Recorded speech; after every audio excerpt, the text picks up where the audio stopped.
I speak blessing and I speak favor over your lives in this day.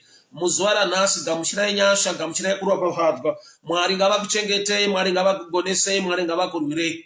I decree and I declare blessing, protection and favor from the Most High. Ibate pamusoro pemhuri nemabasa amunobata. Nyasha ngadzidururwe. Pamunopinda nepamunobuda. I speak blessing. I speak favor. I speak protection in the mighty name of Jesus. Ndinotenda Mwari zvikuru mangwanani ano. I've got a text and that tingo share. And I want to encourage somebody this morning.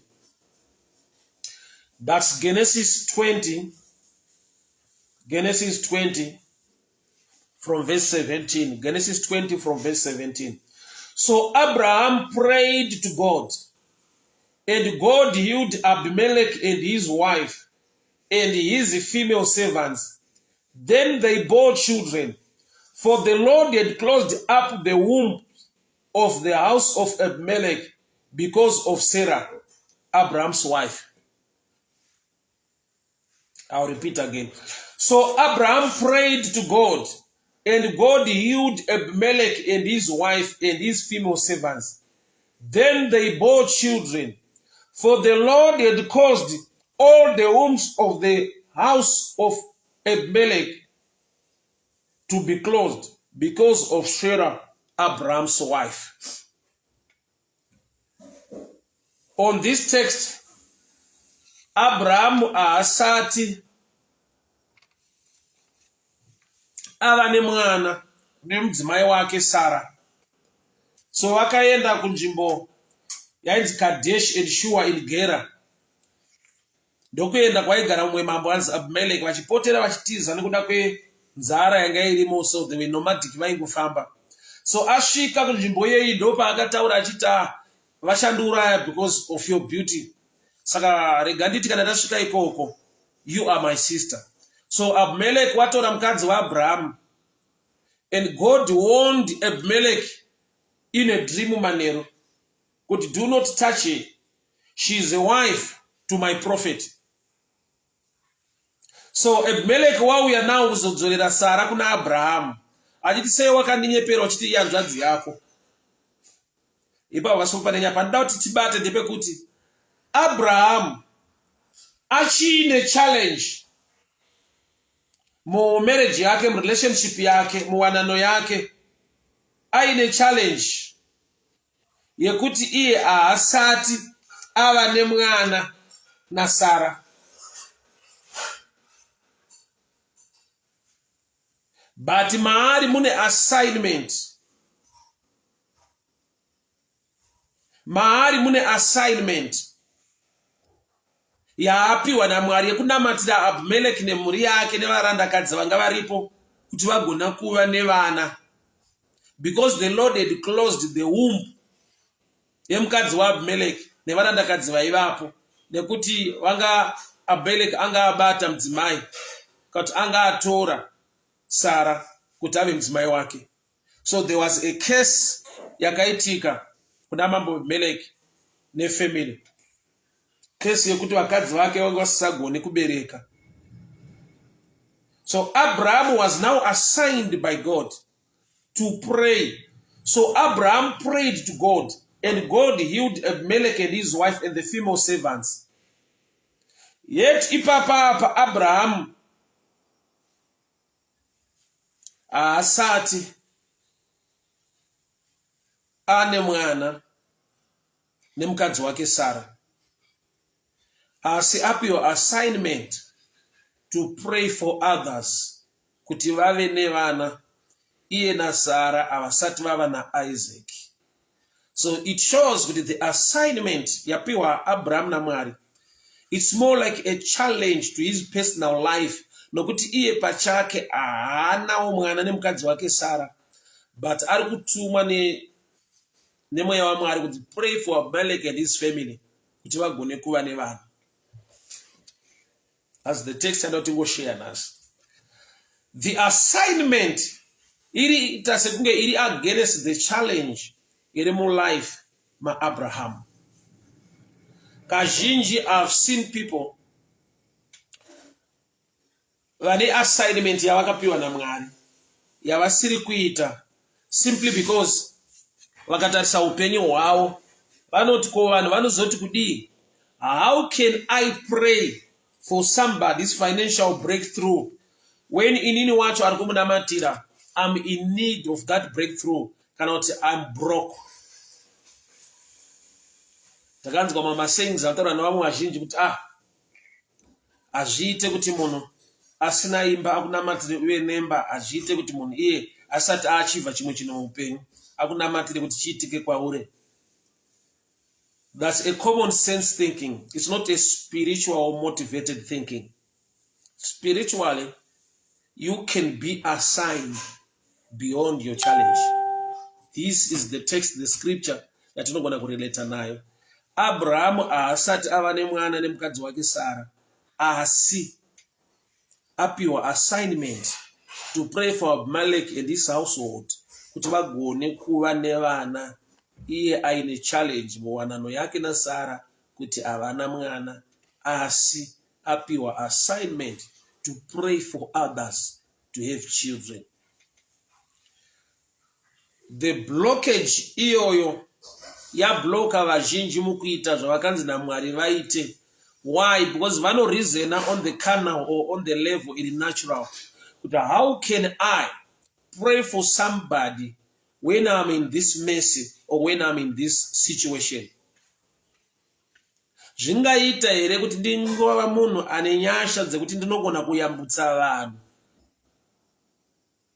ini wacho ndisati ndayambuka.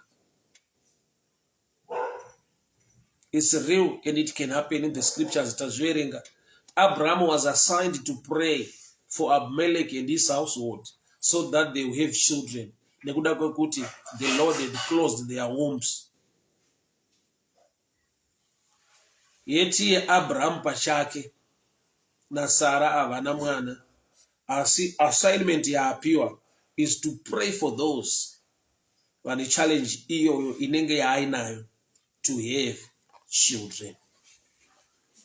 So ndiri kudii mushoko ranhasi, don't resist the Holy Spirit mweya mutsvene paanotaura newe, either to pray for somebody concerning a certain issue yokuti ukazvitarisa iwewe you are suffering, you have got a challenge in the same area.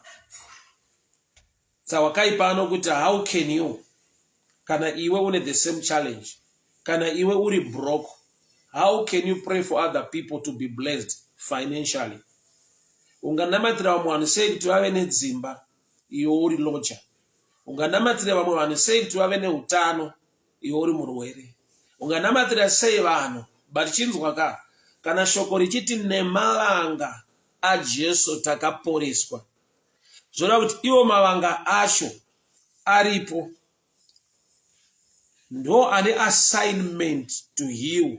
Iwo ari mavanga isaini yekukuvadzwa, isaini yekuti anotonida kuhila kuti avhare mavanga anenge maronda, in other words. So kana shoko richiti nemavanga ake takaporeswa, zvoreva kuti iye aine challenge yekuva bruised, yekurohwa, ndobva ava nemavanga. But the assignment pavanga rega rega is to heal those who believe in him. I'm sure with this illustration you can get it better. Nemavanga ake takaporeswa. Mavanga anofanirwa kuhila kuti avhare maronda. But mavanga iwayo asati ahila, asati avhara, akatotakura an assignment to heal those who believe and trust in him. So shoko rekuti nemalanga aJesu takaporeswa rine same meaning na Genesis 19 kuti Abrahamu anevanga mu relationship mu marriage yake na Sara yekuti avana mwana, but Mwari vamupa assignment to pray for Abimelech and his household kuti vagone kuva nevana.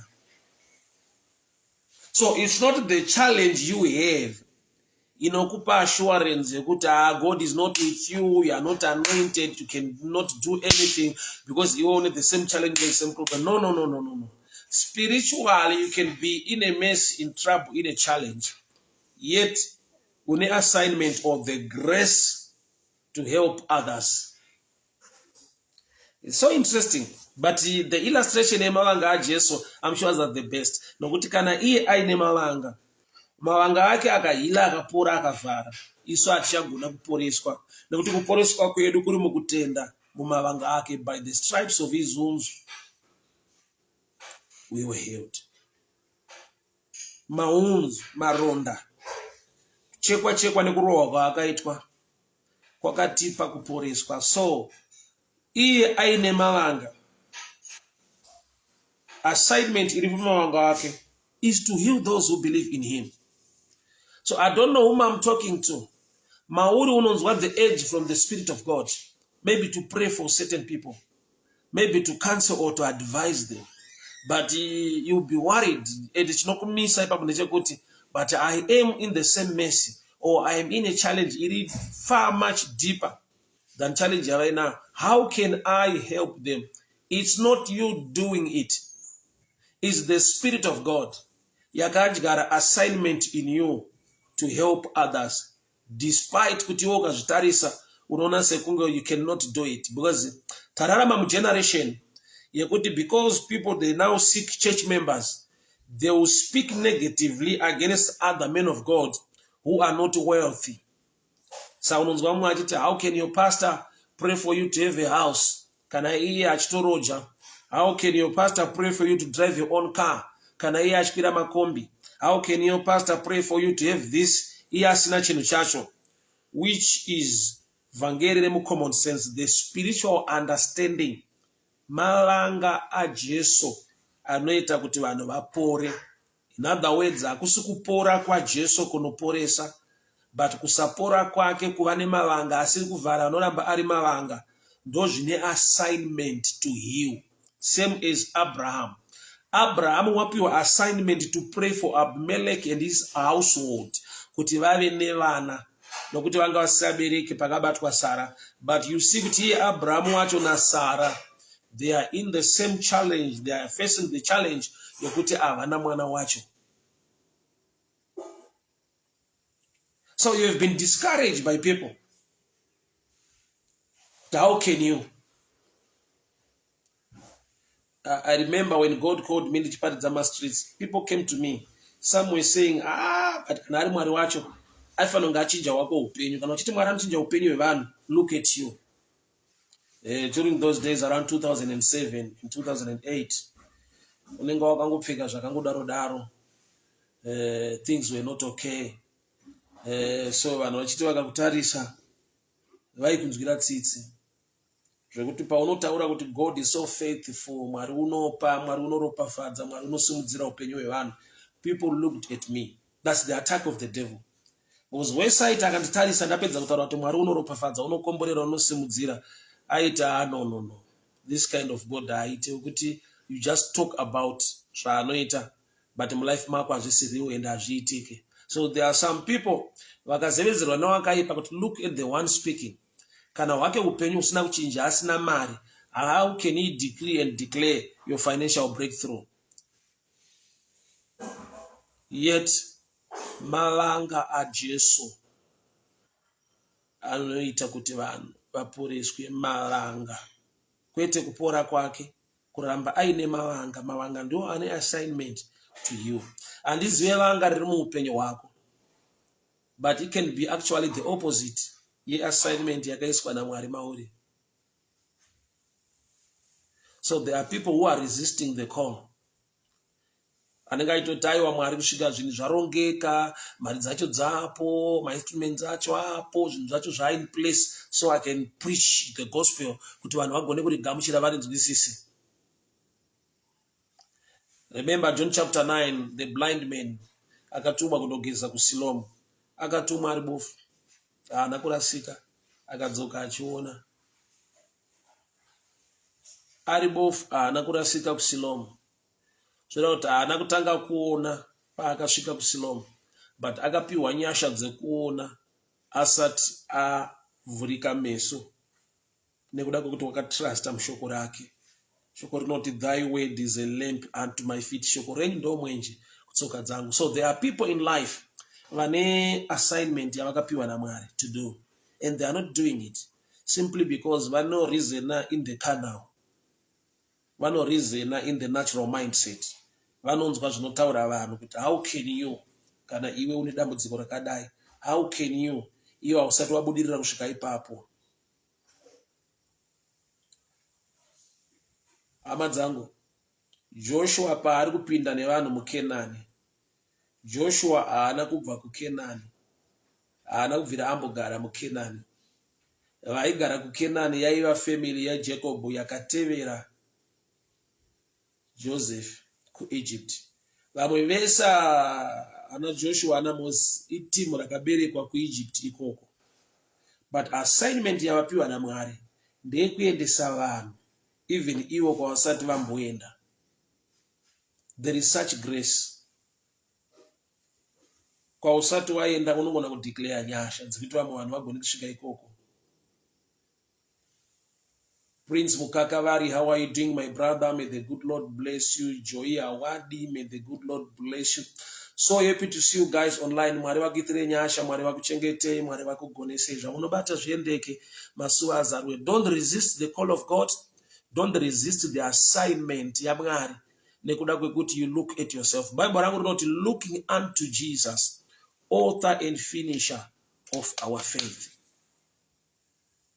Tine munhu wekuti akatarisa background yake kwaakabva unogona kuti not me. The same nevanhu vaidanwa naMwari. Look at Gideon. Unoti kumba kumhuri yekwaManase, kumarudzi ekwaIsraeri, mhuri yekwaManase ndoduku. Kumba kweduwo ndaita mudiki. How can you use me, Lord? Ukatarisa Moses ari kunzi chiita spokesman unotaura naFaro. The challenge yaiva yekutaura, asi Mwari vachida kushanda naye kuti ave mutauri.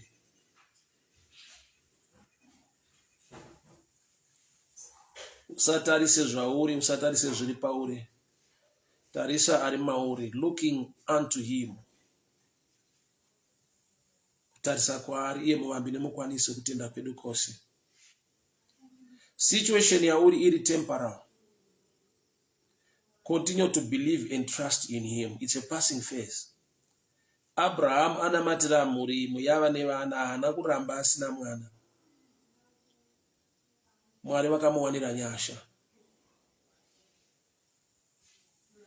akazoone mwana Isaac nemudzimai wake Sara.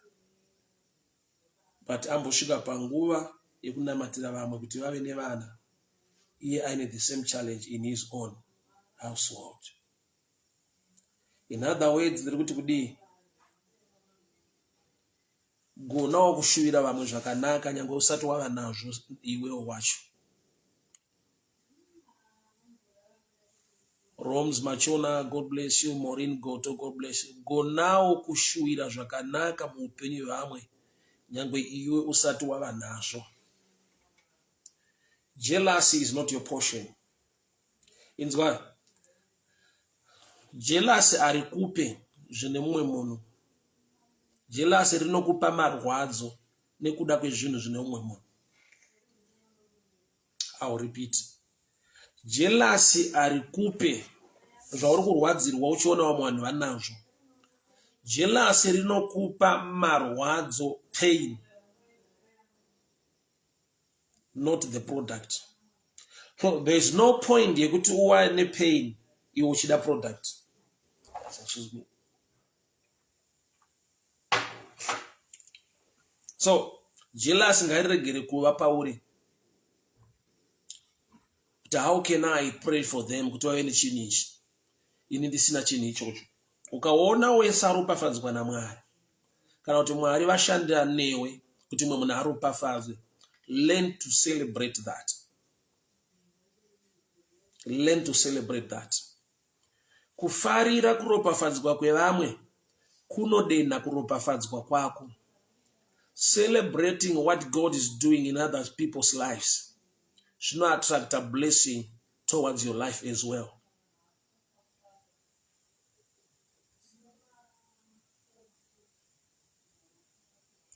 In 2010, Parati Chiparidza go street one day, there came another man.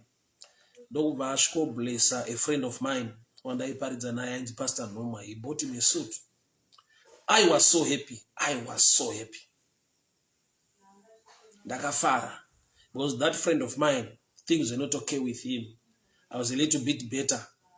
Ndaitoshirawo kuti zvakanaka zviitike maari. Somebody came and bought me a suit. Ndakafara, ndikapembera naye. To an extent iye akatondibvunzawo kuti, you look so happy more than you know wachapiwa. Because it's for the good yebasa raMwari. We are working in the field of the Lord. Kuropafadzwa kwako, it's a picture to the world that our God is so faithful. He's taking care of us. Apana kuita 1 week, the same man who blessed him came again to bless me with another suit.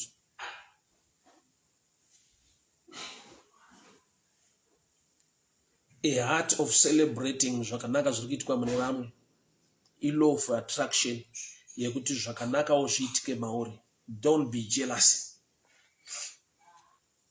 Jealous harikupe chinhu chawarwadziwa nacho chapiwa mumwe munhu kana chaachivha mumwe munhu. Jealous rinokupa marwadzo, kwete product, kwete commodity, kwete that thing chakurwadza mumwe munhu anacho. So there is no point to be jealous. Ende chinzwa, Mwari vakakomborera mumwe munhu hazviri kuti makomborero anga ari ako saka atorwa nemumwe munhu. No. Muimba yaJehovha mune zvizhinji zvekuti ropafadzo yaenda kune mumwe munhu hazviri kuti yako yapera kana kuti yako hakusisina kana kuti patorwa pako pakapiwa mumwe munhu. Chinonzi chako muna Mwari chiriko. Kana pakablesswa 1 million, iwewo zvako muna Mwari zvichirimo. Don't be jealous. Learn to celebrate kuropafadzwa kwevamwe naMwari. Why? Because it's good for the house of God, for the kingdom of God.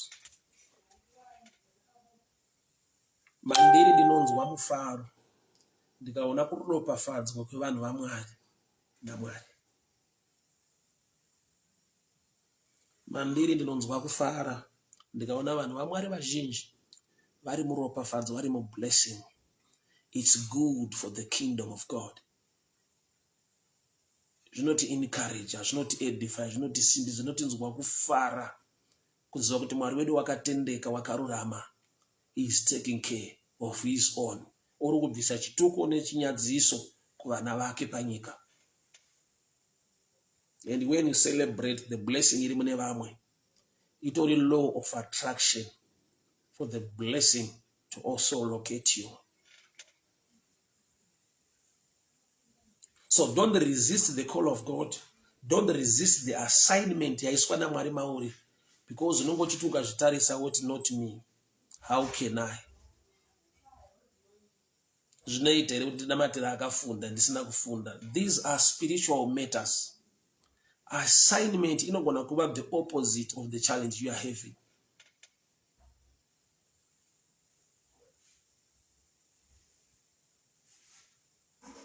The assignment inogona kuva yakakura. Inoita sekunge inorwa nekupikisana the challenge you are facing. But trust and believe God. Greater things are coming your way. Don't be jealous. Do the assignment that God has given you. Usatarise zvauri, tarisa kwaari. Inzwa zvaanotaura. Abraham prayed for the house of Abimelech. Ashiva, in that incident, the Lord blessed him. Genesis 20 verse 17, Abraham ndopaari kunamatira household yaAbimelech kuti ave nevana. Genesis 21, and the Lord visited Sarah as he had said, and the Lord did to Sarah as he had spoken. For Sarah conceived and bore Abraham a son. Just after he prayed for Abimelech and his household, the Lord visited Sarah and she conceived. When you celebrate others, when you take jealous out of your vocabulary, and you appreciate and you love and celebrate, it attracts the visitation of the Lord upon your situation. Genesis 20:17, Abraham prayed for Abimelech and his household. Genesis 21 verse 1, just after that, the Lord visited Sarah. May the Lord visit you. After you celebrate and pray for others and wish them very well, may the Lord not forget you. May the Lord visit your situation. Just after Abraham prayed for Abimelech and his household, the Lord visited Sarah and she conceived.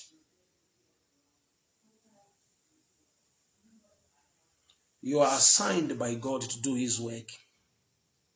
Usatarise situation yako. Usatarise kuti vanhu vanozoti kudii. Do the assignment. And after that, I see the visitation of the Lord upon your situation. Mkoma kuda mkanga ise, how's your family, how's UK? May the good Lord bless you. Happy to see you online. So Abraham chakatanga I assignment.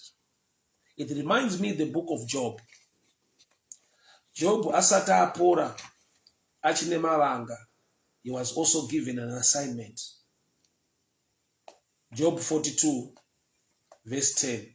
Job was given an assignment to pray for his friends. He prayed for his friends. He prayed for his friends. Job 42 verse 10. And later, the Lord healed him. He was blessed. Throughout your assignment, we in a challenge. But just after doing the assignment, you will see the Lord will turn around your situation. So Abraham was given an assignment to pray for Abimelech and his household. Verse 21, the Lord visited Sarah and she conceived and bore a son called Isaac. So the blessing, yakavigwamo assignment. Nyangwe, the assignment, it is a bit of a challenge in life, Marco.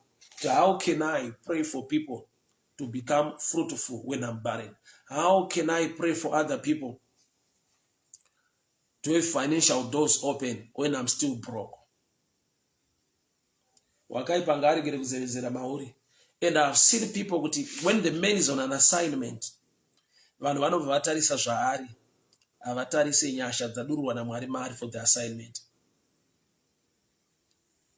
That's why there are times when people will choose. To church one day. So when I miss my lines, and there were 4 pastors praying for people. When I went to a mama pastor, I njenga, we end up on a pastor. But Chandaka and Chekuti, Vani Javakaona. Javakati, I think I'm not to know who has snatching. Let's run to this one who is so rich. Maybe to learn impartation or the grace to become so rich. He kind of mindset in a moon, muno ano jaja. But may the Spirit of God help us. There are people who are on assignment, who are fruitful, yet they are still barren. They get judge from the carnal mindset, but even a discerning heart.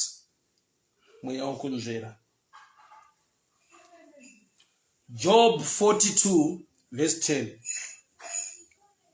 I'll read. And the Lord restored Job's losses when he prayed for his friends. Indeed, the Lord gave Job twice as much as he had before. I'll repeat again. Job 42 verse 10. And the Lord restored Job's losses when he prayed for his friends. Indeed, the Lord gave Job twice as much as he had before. After he had prayed for his friends, when he had prayed for his friends, the Lord restored him. Which means he was still Job barikukwenya nemavanga. But wakatera assignment yamari to pray for his friends. And when he had prayed for his friends, the Lord restored him. And this is vemavanga winao, and this is zvikurwadza ndezvakaoma pauri. But respect the assignment of God upon your life. Usazvibvunza kuti how can I? In ndiri roja, how can I pray for other people to have to buy houses? How can I pray for other people to have financial doors open when I'm broke, when things are not okay? It's not about you. It's not about zvakukomberedzani. It's about the assignment of God you have been given. When you trust in the assignment and trust in the Lord will visit you and your life will change. Hama dzangu, Mwari werugare vakuchengete, Mwari wenyasha vakugonesa. I hope tine zvatagonawo kudzidza kubva kumorning devotion text yanhasi. That's Genesis 20 verse 17 na Genesis 21. We meet again tomorrow morning, same time, same place, on this platform, on this channel. May the good Lord bless you. May the good Lord favor you. May the good Lord protect you. Nyasha dziwanzwe mumabasa amunobata. Favor idururwe pamusoro pemuri mukurarama. Mwari ngaakuwanire nyasha akugonese akuchengete. May the Lord visit you and conceive every promise yakataurwa naMwari muupenyu hwako. Gamuchira kuzadzikiswa kwayo. I pray for the manifestation of every positive promise. Rega kurarama upenyu wemapromises. Ndanamata pamusoro pe manifestation of the promises. Upenyu uyendeke, masuwa azarurwe, favor idururwe, marwadzo, kurwara kwese ndinokurayira. Gamuchira utano hwako. Simbiswa shoko rete nemavanga aJesu takaporeswa. Baba, mazviita nenyasha, mazviita nekutara muupenyu vana venyu. Takupai mbiri nekukuremekedzai mangwanani ano. Muzita raJesu Kristu eNazareta. Amen and amen. God bless you. God bless you. God bless you. Bye-bye. We meet again tomorrow by God's grace. Bye-bye. Thank you so much.